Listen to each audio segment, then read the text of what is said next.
Hitchhiker rest area sits like a forgotten way station along Highway 97, just south of Prince George, British Columbia. On most days, it's nothing more than a brief respite for weary travelers, a place to stretch legs, walk the dog, maybe take care of business before continuing north into the Canadian wilderness. But on the evening of September 10th, 2001, this quiet roadside stop would become the scene of one of the most brutal and senseless murders in British Columbia's history. James Curtis Hamrick never saw it coming. The 74-year-old World War II vet was simply taking a break behind his truck when the first hammer blow struck, then another, and another. What happened next would launch a manhunt spanning 2 countries, involve multiple murders, and take nearly a quarter century to resolve. This is the story of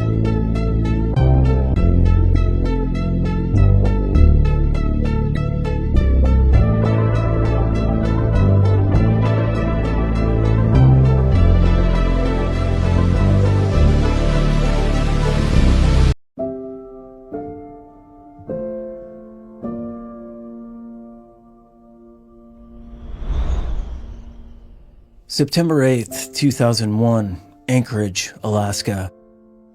James Hamrick was a man with a plan. At 74 years old, the retired welder and World War II vet had decided it was time to leave the harsh Alaskan winters behind. His destination, Arizona, where he hoped the warm, dry climate might help with his back problems. He'd even scheduled a surgery there, a procedure he hoped would give him relief from years of chronic pain. Hamrick wasn't traveling light. His pickup truck pulled a utility trailer loaded with his belongings, the accumulated possessions of a life well lived. In the passenger seat sat his beloved companion, a small poodle named Muffy. For a man his age, this was an ambitious journey, but Hamrick was determined to make a fresh start. The route south would take him through some of the most remote and beautiful areas in North America, through the Yukon Territory, down through northern British Columbia, and eventually into the lower 48 states. It was a journey that should have been fun, scenic, and peaceful. But in the small town of Tok, Alaska, Hamrick's journey took an unexpected turn.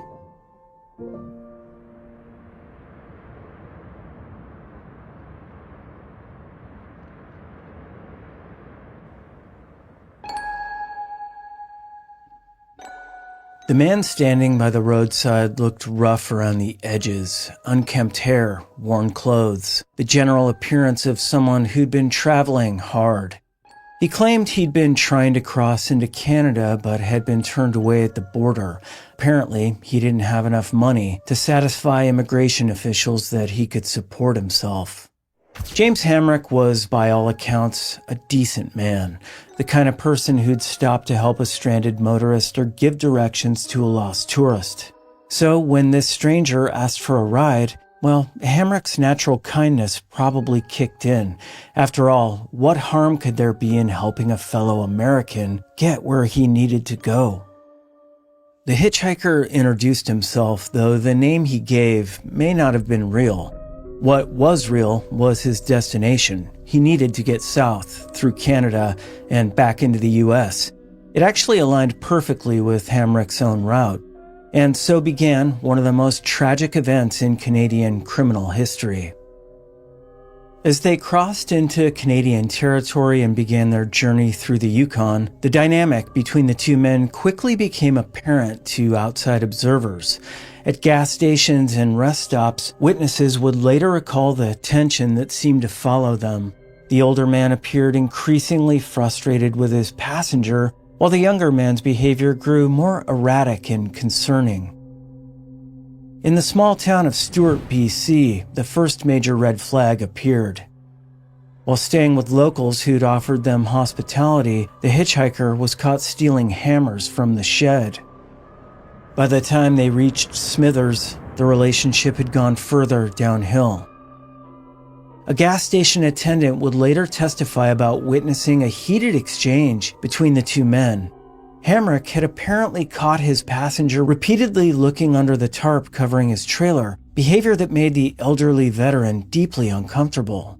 The attendant also overheard Hamrick telling someone that he planned to part ways with his hitchhiker in Hazleton, the next town down the highway.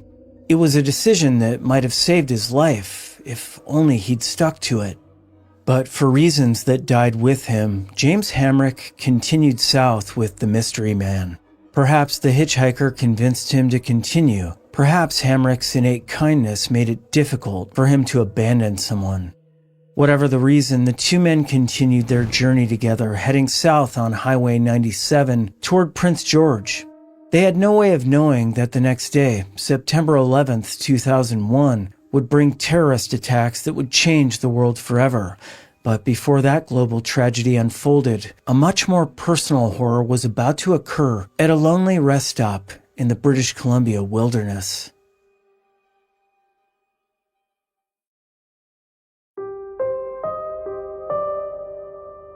The Woodpecker Rest Area earned its name from the abundant wildlife that called the surrounding forest home.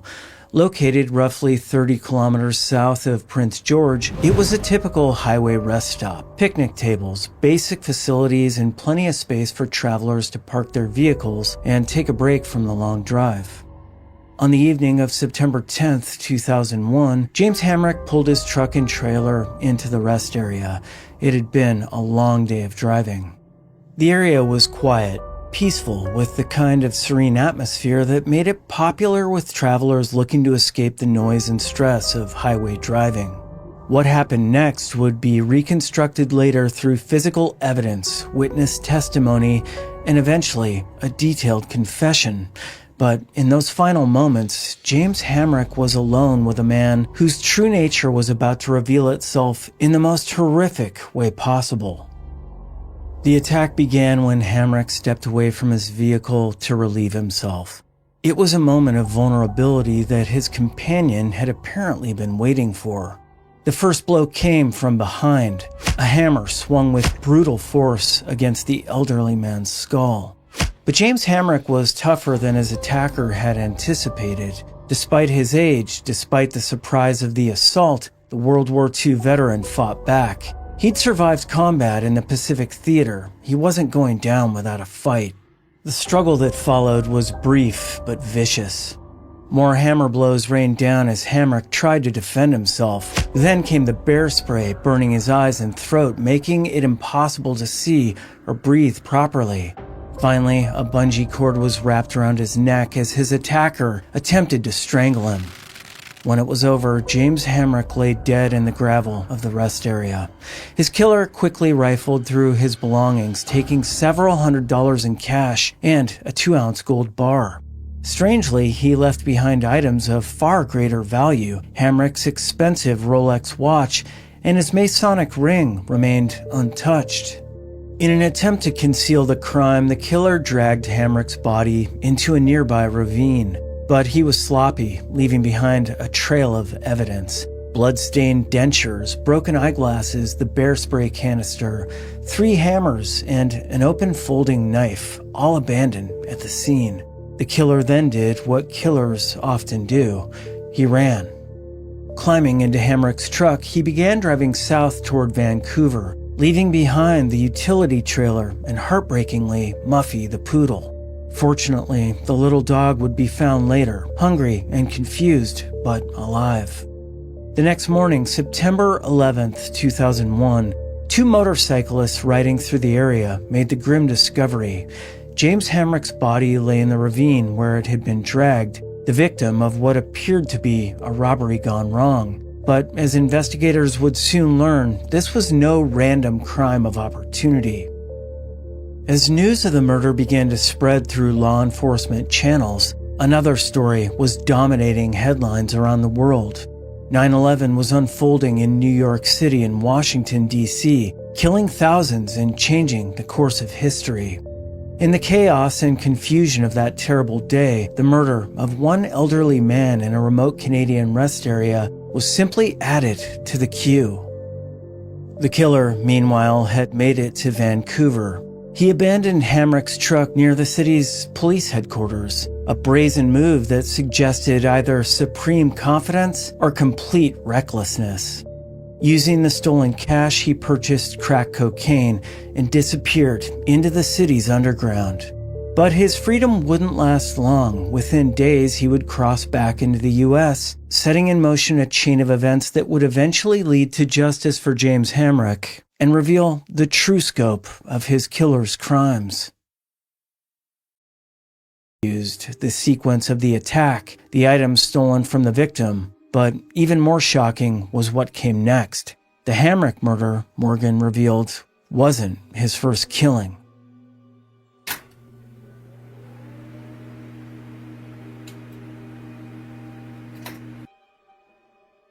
Ten years earlier, in July 1992, Morgan had murdered another man in Denver, Colorado. Benjamin Zesch, 61 years old, had been found dead in a motel room, stabbed in the neck and strangled with a necktie.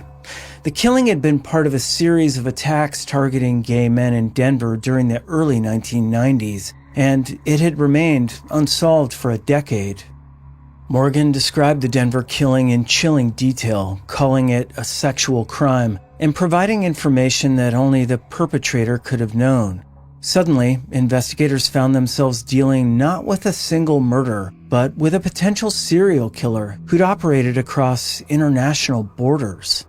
The confession painted a picture of a man driven by rage, opportunism, and a complete lack of empathy for his victims.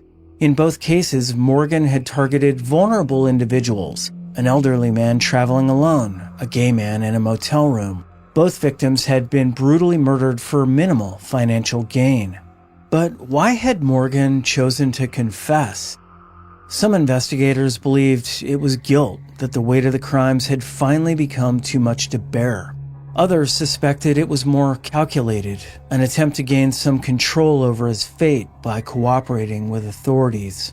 Whatever his motivation, Morgan's confession provided closure for two families who'd been waiting years for answers. For James Hamrick's daughter, Candace Tracy, it meant finally knowing what had happened to her dad. For Benjamin Zesch's loved ones, it meant an end to a decade of uncertainty. The confession also revealed the full scope of Morgan's crimes in the days following Hamrick's murder. After abandoning the truck in Vancouver, he'd used the stolen money to buy drugs and had lived on the streets for several days before making his way back to the U.S. His border crossing had been facilitated by the chaos following the September 11th attacks, when security resources were focused elsewhere. Morgan's journey from the Woodpecker Rest Area to a Sacramento jail cell had taken just over a month, but the legal journey that followed would take much, much longer.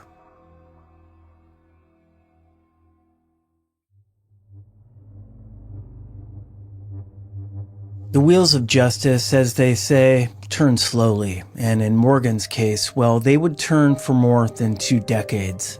Following his confession, in 2002, Morgan was charged with first-degree murder in Canada for the death of James Hamrick. But there was a complication.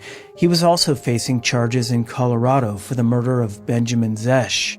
The question became which jurisdiction would get first crack at prosecuting him.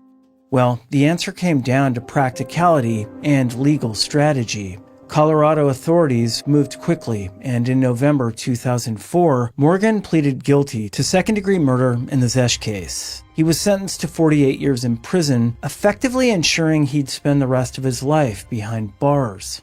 For Canadian authorities, well, this created a dilemma. They could seek Morgan's immediate extradition to face trial for Hamrick's murder, or they could wait until his Colorado sentence was nearly complete. They chose to wait, placing what's known as a quote-unquote detainer on Morgan, essentially a legal hold that would ensure he would be transferred to Canada when the United States was finished with him. It seemed like a reasonable decision at the time. Morgan was going to prison for nearly half a century. He wasn't going anywhere. Canadian taxpayers wouldn't have to pay for his incarceration, and justice would eventually be served. Meanwhile, Morgan aged in a Colorado prison. His health deteriorated, and by the time he was finally extradited to Canada in late 2025, he was 65 years old, confined to a wheelchair, and suffering from serious heart problems. The delay also meant that the legal landscape had changed significantly. What might have been a straightforward murder prosecution in 2002 became a complex negotiation involving international law, extradition treaties, and questions about the fairness of prosecuting someone for a crime committed more than 2 decades earlier. When Morgan finally appeared in a Prince George courtroom in January 2026, he was a shadow of the man who'd committed the brutal murder at the Woodpecker Rest Area. The question facing Justice Ronald Tyndale wasn't whether Morgan was guilty. I mean, his confession had established that beyond any doubt. The question was what constituted appropriate punishment for a crime committed so long ago by a man who was already serving what amounted to a life sentence. Well, the answer would surprise almost everyone.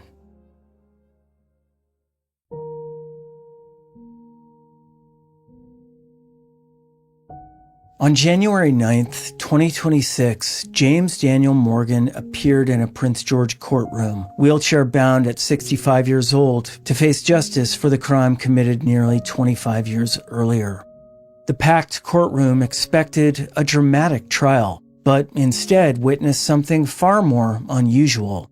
Morgan pleaded guilty to manslaughter and received a sentence of 1 day in jail. Justice Ronald Tyndale explained that had Morgan been extradited back in 2006, as originally planned, he would have received an 8-year concurrent sentence that would have been completed years ago. The delay in prosecution, combined with Morgan's deteriorating health and his existing 48-year Colorado sentence, made the symbolic punishment legally appropriate, though emotionally unsatisfying for many observers. Candace Tracy, Hamrick's daughter, delivered a powerful victim impact statement describing 25 years of trauma and nightmares, telling the court, "We seek resolution, not just for ourselves, but because the dead cannot speak." Morgan waived his right to an appeal and was returned to the Colorado prison system, where he remains eligible for parole, but unlikely ever to be released. Today, the Woodpecker Rest Area appears mostly unchanged from that September evening in 2001, with most travelers unaware they're passing the site of one of British Columbia's most notorious murders. But even though the murder is finally resolved, the story behind it leaves us with a haunting thought.